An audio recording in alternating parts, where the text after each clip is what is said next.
Hello दोस्तों, serial Anupama के आज के एपिसोड की शुरुआत में प्रेम बार बार पीछे देख रहा होता है। उसे शक होता है कि अनुपमा यहीं कहीं है। अनुपमा रसोई में खाना बना रही होती है। घर की मालकिन अनुपमा से पूछती हैं, अनुपमा जी, खाना तैयार है? अनुपमा बोलती है, हाँ सब कुछ तैयार है, बस ये लस के लड्डू पीछे रह गए हैं। घर की मालकिन बोलती हैं, अच्छा ऐसा कीजिए, आप खाना लगा दीजिए, मैं बाहर गैस देख लेती हूँ। अनुपमा कहती है, मैं कैसे खाना लगा दूँ? अनुपमा सोच रही होती है, प्रेम जहाँ बैठा है उसे वहाँ से निकालना आसान नहीं है। जहाँ तक मेरी बात है, मैं अब प्रेम और अनिल भाई के सामने नहीं आऊँगी। प्रेम खाना टेस्ट करता है और सोचता है, ऐसा क्यों लग रहा है जैसे ये खाना मम्मी ने बनाया हो। नहीं नहीं, मम्मी यहाँ कैसे हो सकती हैं? लेकिन ये खुशबू, ये टेस्ट। दूसरी तरफ राही और पराग गुरुजी से मिलने आते हैं। राही गुरुजी से आशीर्वाद लेती है। गुरुजी राही को एक पौधा देते हैं और कहते हैं, ये पौधा तुम्हारे लिए है सराही। पराग बोलता है, पंडित जी इनका नाम राही है। पंडित जी बोलते हैं, तो मैंने क्या कहा? लो लो बैठो बैठो। गुरुजी राही से पूछते हैं, तो तुम डांस एकेडमी शुरू करना चाहती हो? सोच लो, ऐसा ना हो कि हमारी तरह डांस सिखाते सिखाते तुम्हारे भी बाल पक जाएं। वैसे तुम्हें पता है ना, आजकल लोग क्लासिकल डांस नहीं सीखना चाहते, उन्हें आज के जमाने का मॉडर्न डांस चाहिए। राही बोलती है, डांस की फॉर्म कोई भी हो, आत्मा तो सबकी एक जैसी होती है। बिल्डिंग में चाहे कितने भी फ्लोर हों, नींव तो वही रहती है। डांस में भी ऐसा ही है।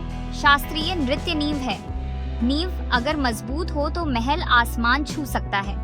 जैसे हम धीरे धीरे आयुर्वेद की ओर लौट रहे हैं, वैसे ही जल्द ही शास्त्रीय नृत्य की वैल्यू भी सब समझेंगे। गुरुजी कहते हैं, अच्छी सोच है।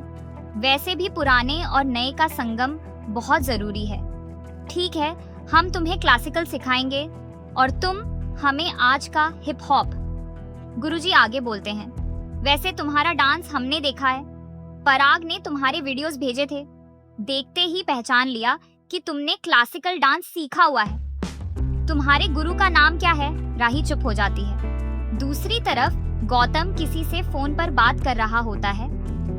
इन दोनों पर हर वक्त नजर रखो, कहाँ जाते हैं, किससे मिलते हैं, क्या खाते पीते हैं, मुझे सब जानकारी चाहिए। तभी परी आती है और कहती है, इतना बड़ा बिजनेस है, इतना सारा काम है, आप सब छोड़कर ये जासूसी क्यों करते रहते हैं? अब कौन सी नई चाल चल रहे हो? गौतम कहता है, परी बेटा, तुम सिर्फ साइज में बड़ी हो, समझ और उम्र में अब भी छोटी हो। ऐसे छिपकर बड़ों की बातें सुनना बहुत बुरी बात होती है। परी जवाब देती है, मैंने छिपकर कहाँ सुना? आप इतनी जोर से बात कर रहे थे कि अगर कान में कॉटन भी डालती तब भी सुनाई देता। प्रार्थना दीदी आपकी वजह से अपना मायका छोड़कर शाह हाउस में रह रही है। कम से कम वहाँ तो उन्हें चैन से जीने दीजिए। और हाँ, अंश मेरा भाई है और वो मुझे जान से भी प्यारा है। अगर उसे तकलीफ देने का आपने जरा भी सोचा तो अच्छा नहीं होगा। गौतम जोर जोर से हंसता है।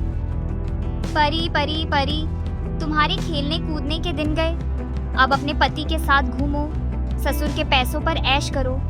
बस मुझसे उलझने की गलती मत करना, वरना कहीं की नहीं रहोगी। अब तो तुम्हारी अनुपमा भी नहीं है तुम्हें बचाने के लिए, इसीलिए तुम और तुम्हारी वो ओवर स्मार्ट बहन मुझसे जितना दूर रहोगी उतना ही अच्छा होगा। दूसरी तरफ गुरुजी राही से पूछते हैं, क्या हुआ, तुम्हें भी हमारी तरह नाम भूलने की बीमारी है? क्या अपने गुरु का नाम भूल गई? राही बोलती है, नहीं, वो मैंने देख देख कर डांस सीखा है, कोई गुरु नहीं है। गुरुजी बोलते हैं, हमें नहीं बताना चाहती तो मत बताओ, लेकिन डांस सीखना है तो हम सिखाएंगे जब भी यहाँ आओगी। लेकिन अगर तुम मुंबई आ जाओ तो ज्यादा अच्छा होगा, वहाँ रोज क्लास होती है ना? उसके बाद गुरुजी राही से पूछते हैं कि पिछली बार तुम क्यों लौट गई थी? गुरुजी मजाक करते हैं। राही बोलती है, गुरुजी क्या मैं आपके साथ एक सेल्फी ले सकती हूँ? गुरुजी बोलते हैं, सोशल मीडिया पर तो नहीं डालोगी ना? राही बोलती है, जी नहीं। गुरुजी हंसते हुए बोलते हैं, तो फिर हम नहीं खिंचवाना चाहते। अरे सोशल मीडिया पर डालो, कुछ लाइक्स मिल जाएंगे, लोगों को पता चल जाएगा कि हम आज भी सेलिब्रिटी हैं। गुरुजी और राही फोटो लेते हैं। दूसरी तरफ अनुपमा चुपचाप खाना टेबल पर लगा रही होती है। फिर घर की मालकिन आती है और अनुपमा से पूछती है, क्या हुआ? अनुपमा बोलती है, सारा काम हो गया है, पैसे मुझे आप ऑनलाइन भेज दीजिए। घर की मालकिन हैरान होती है। अनुपमा कहती है, मैंने चोरी नहीं की, बस मुझे थोड़ी जल्दी जाना है, जरूरी काम है। घर की मालकिन कहती है, 1 मिनट रुको, पैसे लेकर जाना। अनुपमा भागकर रसोई में चली जाती है। इसके बाद प्रेम, अनिल और घर का मालिक खाना खाते हैं। प्रेम खाना खाते हुए रुक जाता है। अनिल पूछता है, क्या हुआ प्रेम? इसी दौरान घर की मालकिन अनुपमा को पैसे देती है। अनुपमा थैंक यू कहती है और चुपचाप जाने लगती है, लेकिन प्रेम उसे देख लेता है। अनुपमा रास्ते से जा रही होती है और खुद से कहती है, तू रो क्यों रही है? तुझे तो खुश होना चाहिए, तेरे बच्चे खुश हैं और तुझे क्या चाहिए? और भगवान का शुक्र है कि प्रेम ने तुझे देखा भी नहीं। फिर कहती है, आज का दिन सच में अच्छा है, पैसे भी मिल गए और प्रेम को भी देख लिया। फिर अनुपमा गिर जाती है, पैसे नीचे गिर जाते हैं। वो जल्दी जल्दी पैसे उठाने लगती है। तभी प्रेम आता है और पैसे उठाकर देता है। अनुपमा थैंक यू बोलती है और प्रेम को देखकर शॉक हो जाती है। उसे आर्यन की मौत का टाइम याद आता है, जब प्रेम उससे कह रहा होता है, आपने तो मुझे अपना दुश्मन बना दिया। अनुपमा प्रेम को देखकर भागने लगती है, फिर गिर जाती है। प्रेम भागकर आता है और उसे उठाता है। अनुपमा डर जाती है और सॉरी सॉरी बोलती है। दूसरी तरफ राही प्रेम को फोन कर रही होती है। प्रेम प्रेम चलो फोन उठाओ, मुझे तुम्हें सारी अपडेट्स देनी है। लेकिन प्रेम फोन नहीं उठाता। अनुपमा कह रही होती है, मैंने सब बर्बाद कर दिया है, मुझसे दूर रहो प्रेम। प्रेम अनुपमा को ऊपर उठाता है। दूसरी तरफ राही परेशान होती है कि प्रेम और अनिल की मीटिंग खत्म हो गई है, लेकिन वो फोन क्यों नहीं उठा रहा। राही को शक होता है कि कहीं प्रेम अनुपमा से तो नहीं मिला। राही परेशान होती है। तभी पराग आता है। राही कहती है, आपने तो मुझे डरा ही दिया। पराग बोलता है, प्रेम फोन नहीं उठा रहा तो कोई बात नहीं, वो फ्री होकर कॉल करेगा, आज हम सेलिब्रेट करेंगे। राही कहती है, घर पर बहुत काम है। पराग कहता है, काम को मारो गोली। राही बोलती है, फिर आज मैं ड्राइव करूंगी। दूसरी तरफ अनुपमा और प्रेम बैठे होते हैं। अनुपमा कहती है, बहुत बहुत बड़ी गलती हो गई मुझसे, पर मैंने जानबूझ के नहीं किया। मेरी भी एक जवान बेटा था, मेरे दिल का टुकड़ा। मैं समझती हूँ कि जवान बेटे के चले जाने का क्या दर्द होता है। मेरी वजह से तुम्हारे परिवार को इस दर्द से गुजरना पड़ा। मैं हूँ दोषी। प्रेम कहता है, नहीं मम्मी, ऐसा मत बोलो। वो अनुपमा से माफी मांगता है और कहता है, कोई तुम्हें समझे ना समझे, लेकिन मुझे तो समझना चाहिए था, साथ देना चाहिए था। लेकिन मैं इतने गुस्से में था कि आपकी एक नहीं सुनी। दूसरी तरफ राही और पराग कार में जा रहे होते हैं, लेकिन राही के मन में बार बार आ रहा होता है कि कहीं प्रेम अनुपमा से ना मिल गया हो। वो अचानक ब्रेक मारती है। पराग पूछता है, क्या हुआ? राही बोलती है, कुछ नहीं।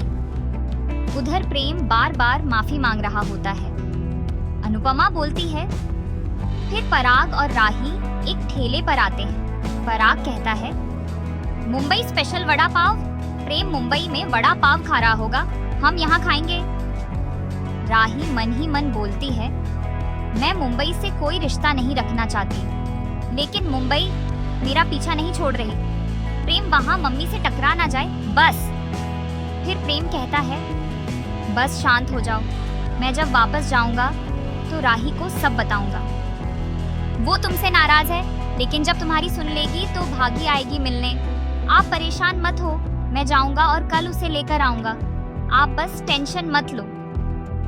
तभी उसे अनुपमा के पास वही ब्रेसलेट दिखता है और उसे शक होता है कि राही अनुपमा से मिल चुकी है। प्रेम अनुपमा से पूछता है, क्या आप दोनों मिल चुकी हैं? अनुपमा प्रेम को कसम देती है कि राही को मत बताना। अंत में राही पराग से कह रही होती है, थैंक यू पापा, आपने मुझे इतना सपोर्ट किया, मैं बहुत लकी हूँ।